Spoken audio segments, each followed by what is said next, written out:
What do you like better, L.A. or New York? Ooh, that's apples and oranges, literally. Big apple and out here orange.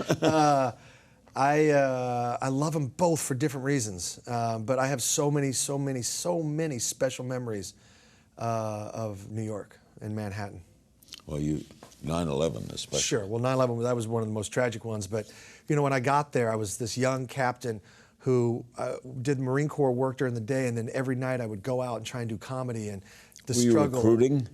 No, I was doing public affairs work, public affairs. So I was, you know, clearing books and helping people make movies. I want to go off topic here before we end. Sure. Where were you when 9/11 happened? I was in my apartment, and I was watching it. Not married? No, I was married, and I called my wife because she worked down closer to downtown. Oh. And said, "What's going on? You know, are you seeing everything?" And yes, and I said, "You know what? I'm gonna come get you. I want to come get you." And she was on the phone with me as the first tower was burning, and I heard this tremendous scream. Everybody screamed, and because she had big bay windows, you know, floor-to-ceiling windows in her office, and I screamed, "What?" And she goes, "A plane just flew into the second tower." So she actually watched live the second plane fly in. She wasn't watching it on TV. She watched it fly in live. And all I heard was screaming. I was like, "Are you okay? Are you okay?" "Yes." So I'm coming to get you. Don't move.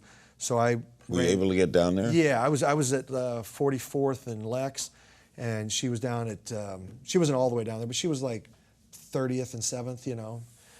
So I ran across town, got her, and walked her back. But it was the most surreal moment because the subways had stopped, so everybody's up on the surface.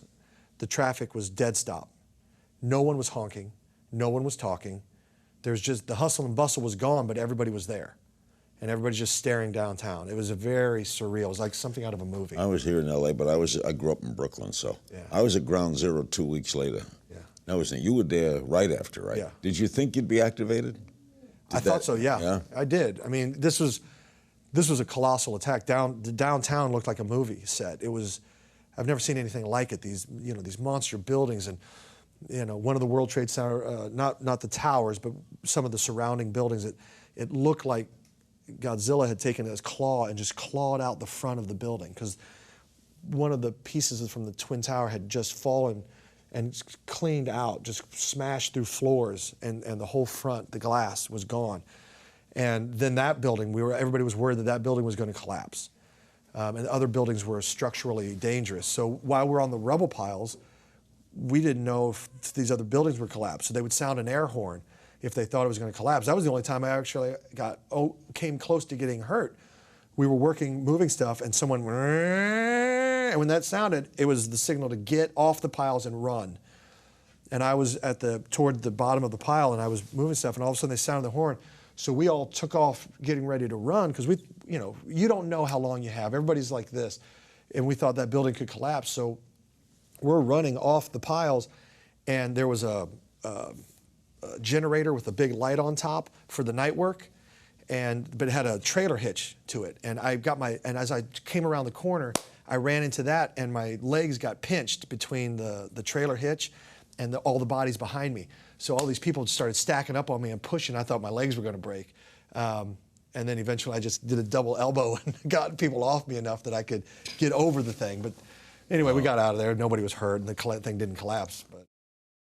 Watch new episodes of Larry King Now, Monday through Thursday, on demand on Hulu and Aura.tv.